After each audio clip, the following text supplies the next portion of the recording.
Assalamualaikum warahmatullahi wabarakatuh. Bismillah, alhamdulillah, salatan wa salaman ala rasulillah, la haula wa la quwata illa billah, amma ba'du. Sahabat-sahabatku, terkhusus mahasiswa para peserta Tafakufiddin Universitas Trunojoyo Madura yang saya banggakan. Syukur alhamdulillah kepada Allah Subhanahu wa taala atas segala nikmatnya. Salawat dan salam mudah-mudahan tetap tercurah limpahkan keharibaan junjungan kita, yakni Nabi besar Muhammad sallallahu alaihi wasallam. Salat adalah salah satu rukun Islam yang wajib dilaksanakan oleh seluruh umat Islam, baik laki-laki maupun perempuan. Oleh karena itu, penting bagi kita untuk memahami hal-hal yang terkait dengan salat ini, agar supaya sholat yang kita laksanakan ini menjadi sah. Nah, oleh karena itu, pada kesempatan kali ini saya akan menjelaskan beberapa hal yang terkait dengan sholat. Sholat ini memiliki 3 syarat wajib. Artinya ketika syarat ini sudah dipenuhi, maka sudah wajib hukumnya bagi orang itu untuk melaksanakan sholat. Yang pertama itu adalah Islam. Maka sholat itu tidak wajib bagi orang yang tidak beragama Islam. Maka sholat ini bagi orang kafir asli itu memang tidak wajib sama sekali. Nah, kemudian yang kedua itu adalah baligh. Yang dimaksud dengan baligh ini adalah orang yang secara usia itu sudah sampai 15 tahun. Atau bagi laki-laki sudah pernah mimpi basah. Atau bagi perempuan itu sudah pernah haid atau menstruasi. Nah, menstruasi itu minimal dialami oleh orang yang usianya 9 tahun. Maka kalau ada orang wanita yang usianya kurang dari 9 tahun kemudian dia menstruasi, mengeluarkan darah, maka itu bukan menstruasi tetapi darah istihadah. Batasan baligh ini tergantung mana yang lebih dulu dicapai. Artinya kalau orang belum pernah mimpi basah, belum pernah menstruasi, tetapi usianya sudah 15 tahun, maka artinya dia sudah baligh. Atau usianya tidak sampai 15 tahun, tetapi dia sudah pernah mimpi basah, bagi perempuan dia sudah pernah menstruasi. Yang tentunya usianya di atas 9 tahun. Maka kalau batasan ini sudah dicapai, pernah mimpi basah dan pernah menstruasi, walaupun dia tidak sampai usia 15 tahun, maka tetap dia dianggap sebagai orang yang sudah baligh. Nah, kemudian yang ketiga itu adalah berakal, artinya akalnya sehat, dia waras. Maka tidak termasuk dalam syarat ini adalah orang yang gila, akalnya tidak sehat ya. Nah, 3 syarat ini yakni Islam, baligh, dan berakal itu merupakan batasan taklif. Batasan taklif itu artinya kalau orang sudah memenuhi 3 syarat ini, maka dia sudah wajib untuk melaksanakan hukum Islam, melaksanakan syariat Islam. Artinya dia sudah dianggap sebagai mukallaf. Mukallaf itu artinya orang yang sudah kena tuntutan. Kalau dia melanggar perintah, maka dia akan berdosa. Kalau dia melaksanakan perintah, maka dia akan mendapatkan pahala. Nah, itu artinya orang itu sudah mukallaf. Nah, kemudian yang berikutnya adalah syarat sahnya sholat. Nah, syarat sahnya sholat ini harus kita perhatikan sebelum kita melaksanakan sholat, sebab jika syarat ini tidak terpenuhi, maka sholat kita menjadi tidak sah.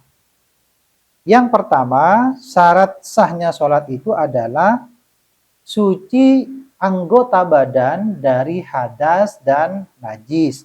Jadi anggota badan kita ini itu sudah suci dari hadas, baik hadas kecil maupun hadas besar. Maka untuk menghilangkan hadas kecil, kita bisa melakukan wudhu. Untuk menghilangkan hadas besar, kita harus mandi.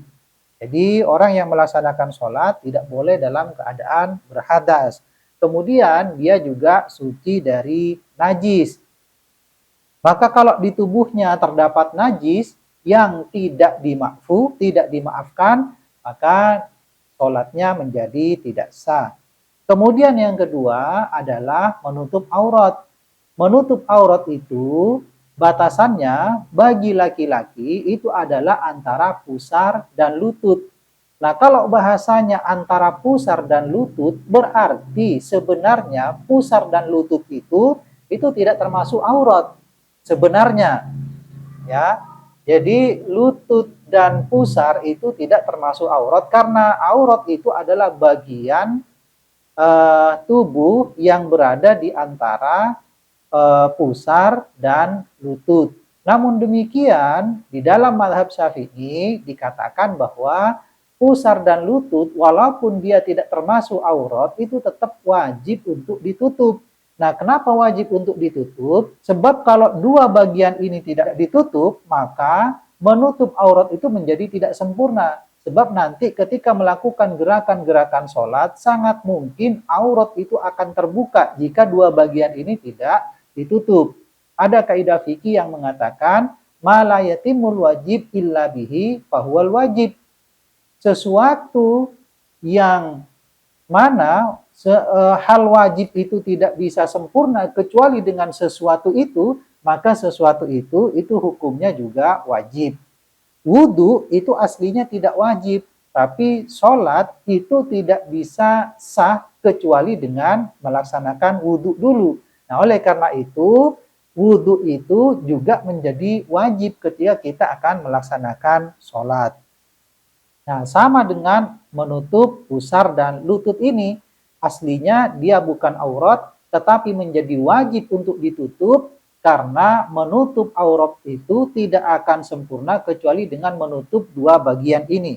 Sementara menutup aurat itu hukumnya adalah wajib. Bagi perempuan, batasan auratnya itu adalah seluruh anggota badan kecuali wajah, muka ini ya, dan dua telapak tangan. Yang dimaksud dua telapak tangan ini adalah bagian dalamnya dan bagian luarnya. Ya, bagian bawahnya ini, bagian bawah tangan, kemudian bagian punggung tangan ini. Nah, ini yang dimaksud dengan dua telapak tangan. Kriteria menutup aurat itu ada tiga. Yang pertama, menutup aurat itu harus ke seluruh badan. Ya, seluruh aurat ya. Kemudian yang kedua, menutup aurat itu tidak boleh menampakkan lekuk tubuh. Artinya tidak boleh penutup aurat itu terlalu ketat. Kemudian yang ketiga, tidak boleh penutup aurat itu adalah transparan. Jadi ada tiga kriteria dalam menutup aurat. Nah, ini saya ingatkan bagi kalian yang laki-laki, karena seringkali saya temukan, saya lihat ketika sholat di masjid itu ada mahasiswa yang sholat, dia pakai celana jeans, kemudian atasnya itu pakai baju atau kaos yang tidak panjang ke bawah, dia ngepas. Sehingga ketika sujud, nah auratnya itu terbuka di bagian belakangnya. Jadi celananya tertarik ke bawah, kemudian bajunya atau kaosnya itu tertarik ke atas. Sehingga bagian auratnya itu menjadi terbuka. Maka sholatnya tentu ketika itu adalah batal. Dan parahnya saya pernah melihat kejadian itu posisinya adalah sebagai imam dan makmumnya banyak. Ketika itu saya juga mau ikut berjamaah, tetapi ketika tiba-tiba saya melihat kejadian itu, akhirnya saya nggak jadi untuk bermakmum. Nah, ini banyak saya, ya beberapa kali lah ya, saya temukan kejadian itu. Nah, oleh karena itu, tolong ini betul-betul diperhatikan supaya sholat kita itu menjadi sah. Kemudian yang ketiga, itu adalah dia menempati, orang yang sholat itu menempati tempat yang suci. Oleh karena itu, kalau tempatnya itu tidak suci, maka sholatnya menjadi tidak sah. Lalu yang keempat, mengetahui akan masuknya waktu. Lalu yang kelima itu adalah menghadap kiblat. Jadi menghadap kiblat ini menjadi salah satu syarat sahnya sholat. Namun demikian, menghadap kiblat ini boleh saja ditinggalkan, artinya tidak harus menghadap kiblat di dalam beberapa kondisi. Yang pertama, ya misalnya dalam keadaan khauf, dalam keadaan takut. Ya misalnya seharusnya kita sholat itu menghadap kiblat. Nah, tetapi kita khawatir kalau menghadap kiblat nanti ada musuh yang menyerang dari belakang karena posisinya musuh itu ada di belakang misalnya. Maka boleh saja kita menghadap arah yang sebaliknya. Atau misalnya eh, rawan binatang buas.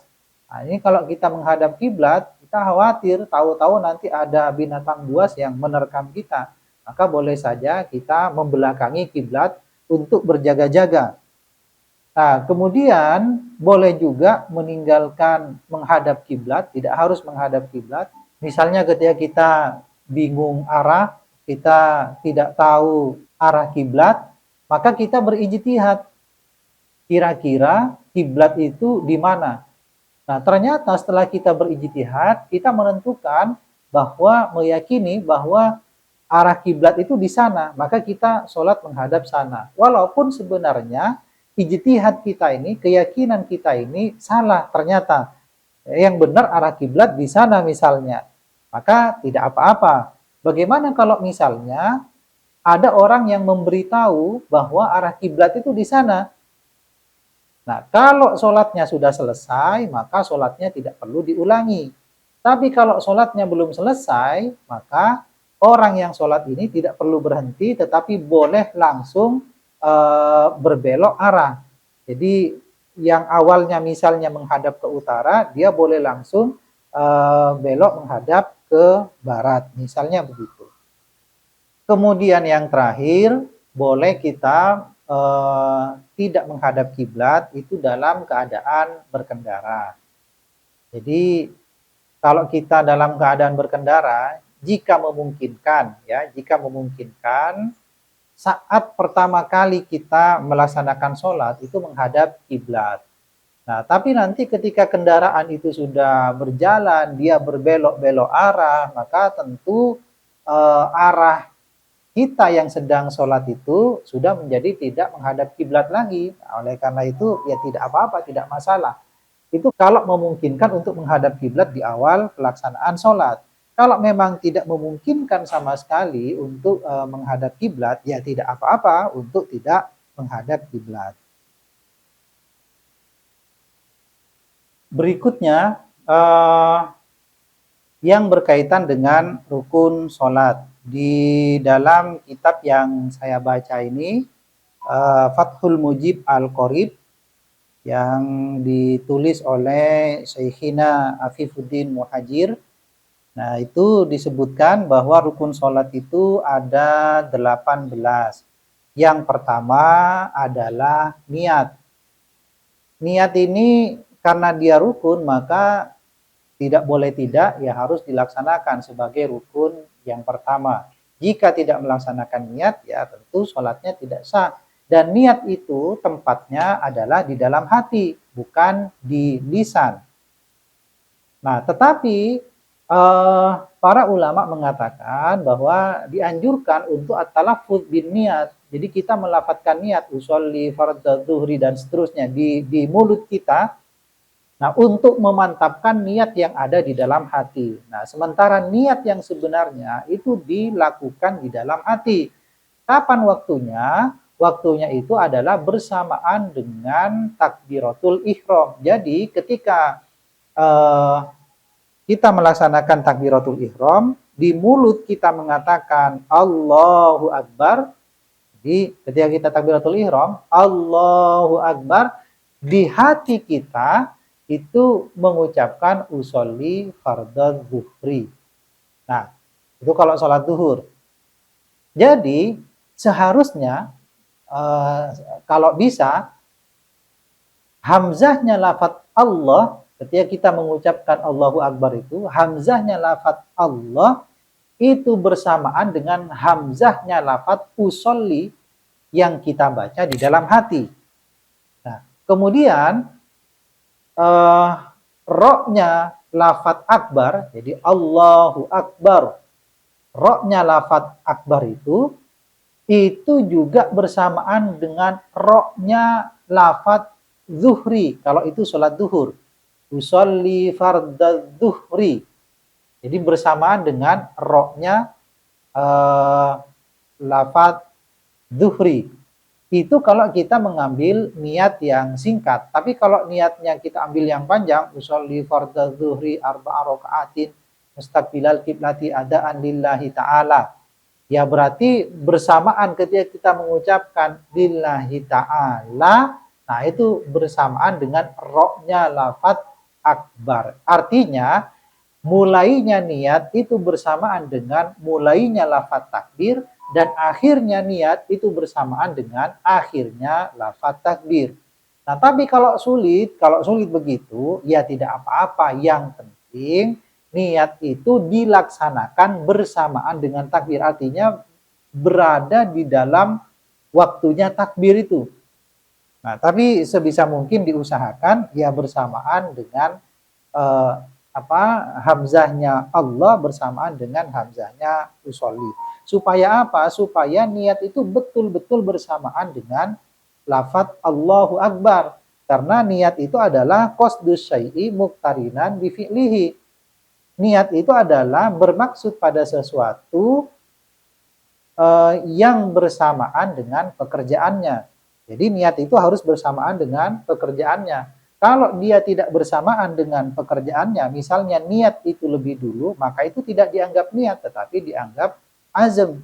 Kalau dia lebih akhir daripada pekerjaannya, ya lebih dulu pekerjaannya, maka pekerjaan yang dilakukan sebelum niat, maka pekerjaannya itu menjadi tidak sah, karena pekerjaan itu tidak disertai dengan niat. Nah, niat sholat ini itu memiliki 3 rukun, 3 unsur yang harus dipenuhi ya.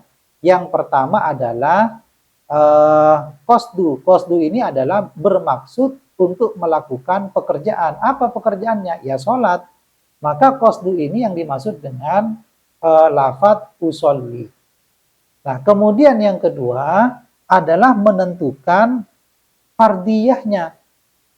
Atau ada yang menyebut ta'arud, dia menentukan fardiyahnya. Apakah sholat itu termasuk fardu ataukah termasuk sunnah.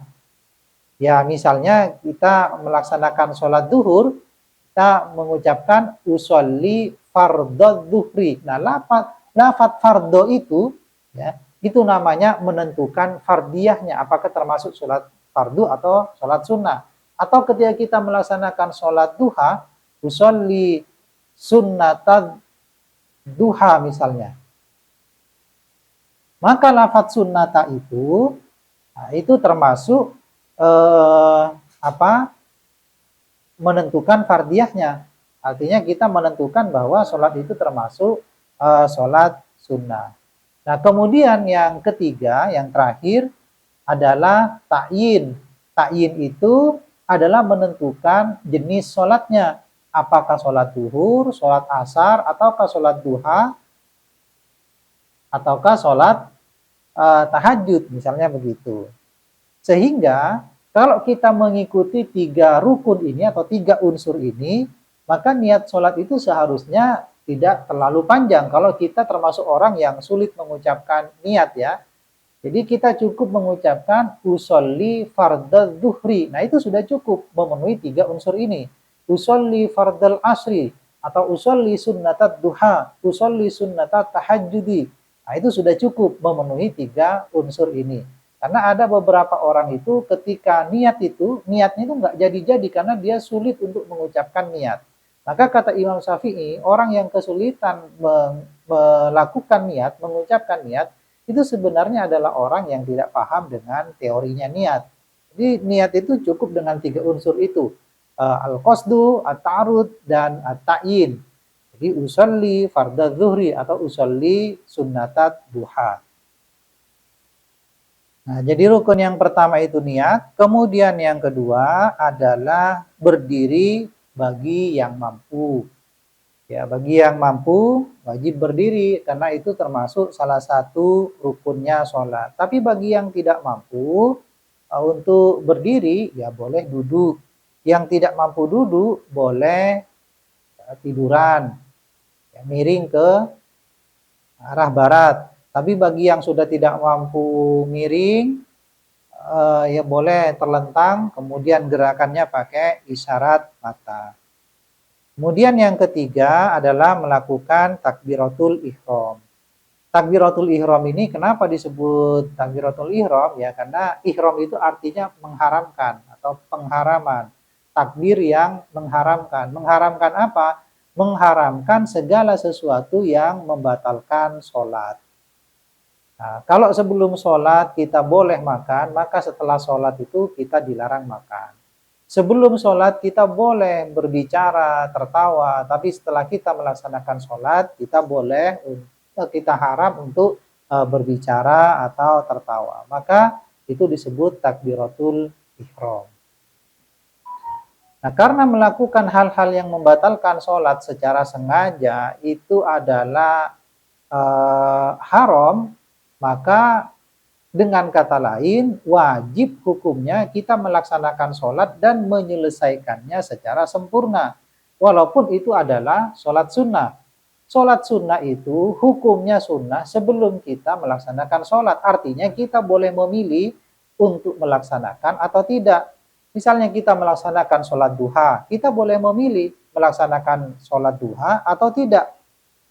Tetapi ketika kita sudah melakukan sholat itu, ketika kita sudah takbiratul ihram, maka wajib hukumnya bagi kita untuk menyelesaikan sholat itu.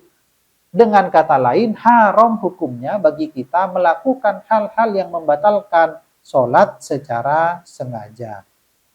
Nah, cara melakukan takbiratul ihram, nah, yang dicontohkan oleh para ulama, yang saya ketahui itu ada dua. Yang pertama adalah begini, Allah. Jadi ibu jari ini menyentuh bagian bawah daun telinga. Sementara telapak tangan ini menghadap kiblat. Allahu Akbar. Nah, jadi begini ya. Nah, tapi ada cara yang kedua. Jadi kalau yang pertama, telapak tangannya yang menghadap ke kiblat begini. Kalau cara yang kedua adalah jari-jarinya, ya, ujung jari-jari ini yang menghadap ke kiblat. Allah. Jadi jari-jari, ujung jari-jari menghadap ke kiblat. Boleh memilih yang mana saja. Bagi laki-laki itu agak renggang begini, Allah. Tapi bagi perempuan jangan renggang. Caranya begini. Nah, kemudian ketika kita sudah takbiratul ihram, maka kita bersedekap ya. Allahu Akbar. Nah, caranya gimana?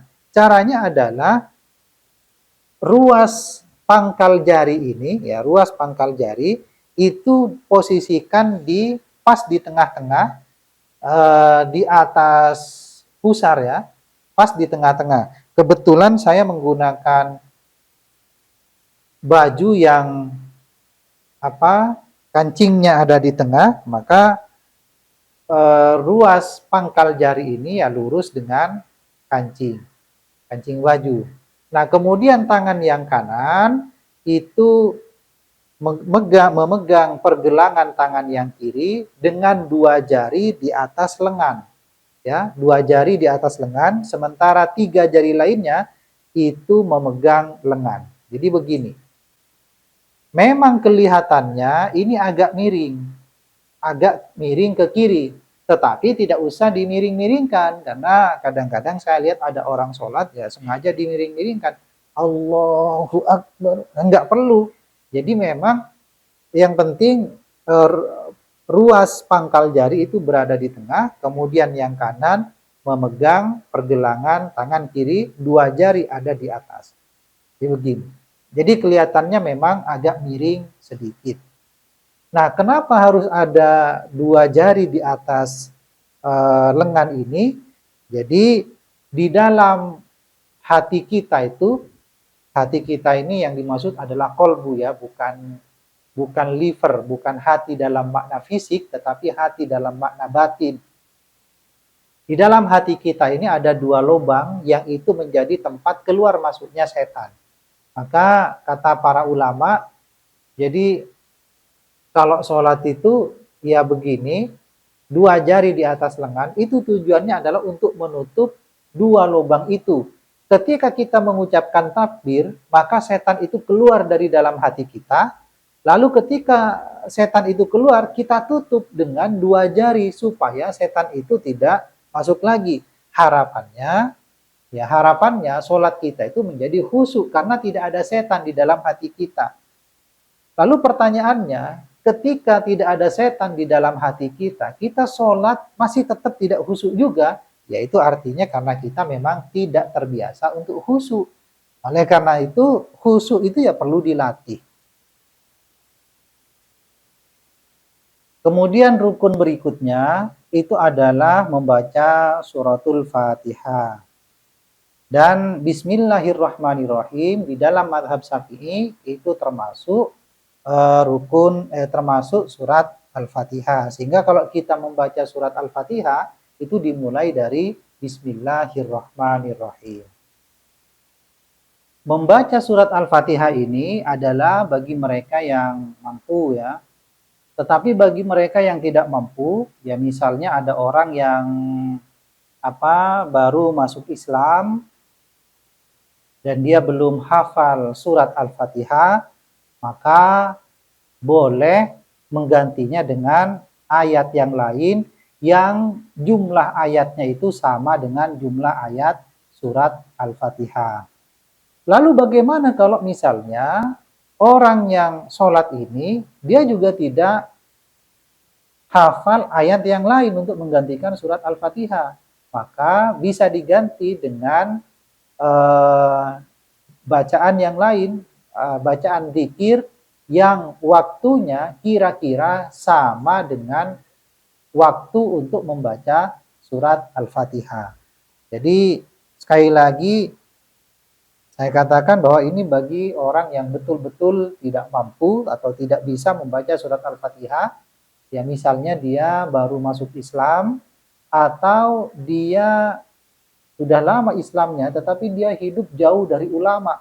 Dia hidup di negara yang mayoritas penduduknya adalah non-muslim, dia tidak bisa keluar dari sana dan tidak pernah menjumpai guru untuk belajar. Maka dengan alasan itu maka dia boleh dianggap orang yang tidak mampu atau tidak tahu untuk membaca surat Al-Fatihah. Rukun yang berikutnya adalah ruku. Nah, ruku itu, cara melakukan ruku adalah dua tangan ini memegang lutut, kemudian punggung kita itu harus datar ya, harus datar sejajar. Yang sekiranya kalau misalnya di punggung kita itu ditaruh barang, misalnya ada nampan di situ, maka barang itu tidak akan jatuh. Nah, ketika ruku itu, pandangan kita itu tetap ke tempat sujud. Saya melihat beberapa orang ketika dia ruku, tangannya itu ditekuk. Nah, itu akan mengakibatkan punggung itu menjadi tidak rata. Jadi tangan itu diluruskan saja, kemudian lengan maksudnya ya, lengan diluruskan saja, kemudian tangannya memegang lutut sehingga punggungnya itu menjadi datar. Rukun yang berikutnya adalah tumak nina. Tumak nina ini artinya tenang ya, maksudnya tenang. Setiap melaksanakan rukun itu ya kita berhenti sejenak, tidak terburu-buru. Ya intinya bahwa sholat itu dilaksanakan secara tenang. Maka hati-hati kalau kita melaksanakan sholat terlalu cepat, ya misalnya kita melaksanakan sholat tarawih, yang mau cepat-cepat ya silakan cepat-cepat, tapi jangan sampai meninggalkan tumak nina, karena tumak nina ini adalah rukun di dalam sholat. Nah, hampir di semua rukun itu Nah, itu diharuskan ada tumak nina. Kemudian yang berikutnya adalah iktidal. Iktidal ini ya dia bangkit dari ruku. Lalu tumak nina di dalam iktidal itu. Lalu sujud. Di dalam sujud ini ada 7 bagian yang harus menyentuh tempat sholat, menyentuh lantai. Yang pertama adalah 2 kaki, kemudian 2 lutut, itu 4, kemudian 2 telapak tangan, 6, lalu sebagian dahi. Nah, sehingga totalnya ada 7 yang harus menyentuh tempat sholat. Dan di dalam sujud ini juga diharuskan ada tumak nina. Nah, harus diperhatikan ketika sujud, kaki itu harus tegak, telapak kaki ya, telapak kaki harus tegak, dan jari-jarinya harus menghadap kiblat. Setelah itu adalah duduk di antara 2 sujud. Duduk di antara 2 sujud ini juga diharuskan ada tumak nina, berhenti sejenak. Sama seperti sujud, ruku. Maka untuk melaksanakan tumak nina ini, kalau di dalam ruku itu ya kita dianjurkan membaca Subhana rabbiyal azimi wa bihamdi 3 kali. Nah, kalau kita baca itu 3 kali, nah itu sudah pasti sholatnya akan tumak nina ya, pasti akan ada tumak nina di situ. Sama ketika i'tidal, kita dianjurkan membaca Sami Allahu liman hamidah dan seterusnya. Lalu ketika sujud kita dianjurkan membaca Subhana rabbiyal a'la wa bihamdi 3 kali. Maka kalau kita sudah baca itu 3 kali, sudah bisa dipastikan dalam sujudnya itu ada tumak nina. Dan ketika duduk di antara 2 sujud, kita membaca Rabbi firli warhamni wajiburni warfa'ni dan seterusnya. Nah, kalau kita baca itu juga insya Allah sholatnya tumak nina. Dan harus diperhatikan ketika duduk di antara 2 sujud, maka duduknya itu harus duduk iftirosh. Cara melakukan duduk iftirosh adalah kaki yang kiri itu diduduki, sementara kaki yang kanan, telapak kakinya itu tegak dan jari-jarinya itu menghadap kiblat. Kemudian yang berikutnya adalah duduk untuk tasyahud akhir dan membaca tasyahud, lalu membaca sholawat atas Nabi. Jadi membaca sholawat atas Nabi itu termasuk salah satu rukun dan wajib untuk dilaksanakan.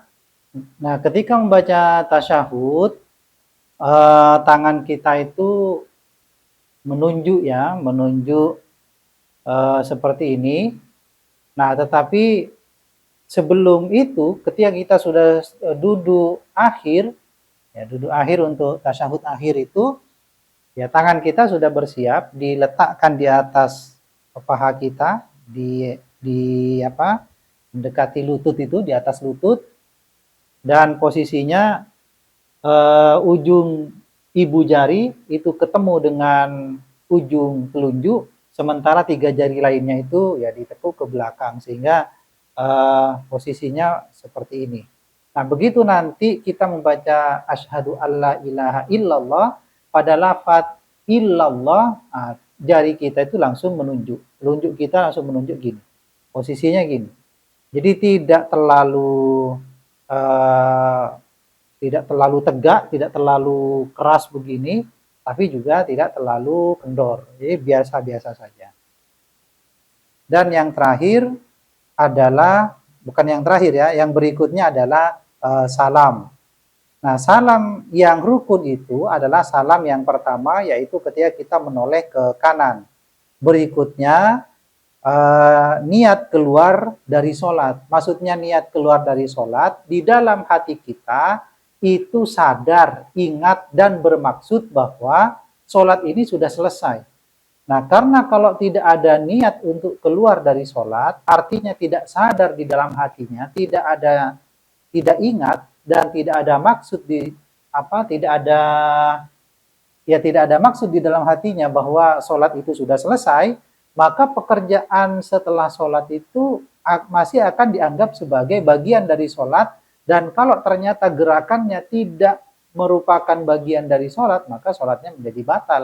Misalnya setelah sholat itu, kita sudah pikirannya sudah nggak ingat dengan sholat, sehingga tidak ada maksud di dalam hatinya untuk keluar dari sholat.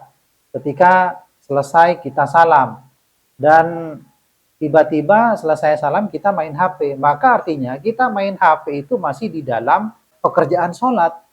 Nah, sementara main HP itu bukan perbuatan sholat, oleh karena itu sholatnya menjadi batal. Nah, kemudian yang terakhir itu adalah tertib, artinya ya harus berurutan, dimulai dari niat, takbiratul ihram, dan seterusnya.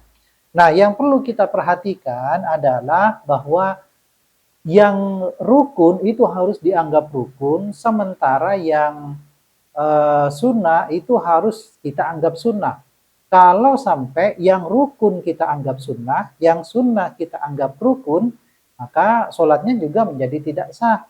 Nah, kadang-kadang karena kita sudah terbiasa melakukan perbuatan itu di dalam sholat, sehingga seolah-olah itu menjadi rukun.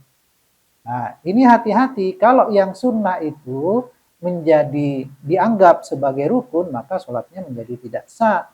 Misalnya membaca doa iftitah. Membaca doa iftitah itu bukan rukun. Nah, oleh karena itu harus disadari bahwa itu adalah perbuatan sunnah. Kemudian tasyahud awal. Tasyahud awal itu juga bukan merupakan rukun, dia adalah sunnah, walaupun sunnahnya itu adalah sunnah abad. Artinya kalau sunnah abad, kalau misalnya kita lupa, maka kita disunahkan menggantinya dengan sujud sahwi. Tapi bagaimanapun itu adalah sunnah, artinya sunnah, jangan sampai itu dianggap sebagai rukun. Kalau tasyahud awal itu dianggap sebagai rukun, maka sholatnya menjadi tidak sah. Nah, kemudian untuk materi yang terakhir, itu berkaitan dengan hal-hal yang membatalkan sholat. Jadi ada beberapa perkara yang dapat membatalkan sholat, dan ini harus kita perhatikan. Ada 11 perkara. Yang pertama adalah bicara secara sengaja. Jadi kalau bicara secara sengaja, maka itu dapat membatalkan sholat. Kemudian melakukan perbuatan yang banyak. Perbuatan yang banyak itu maksudnya perbuatan di luar sholat.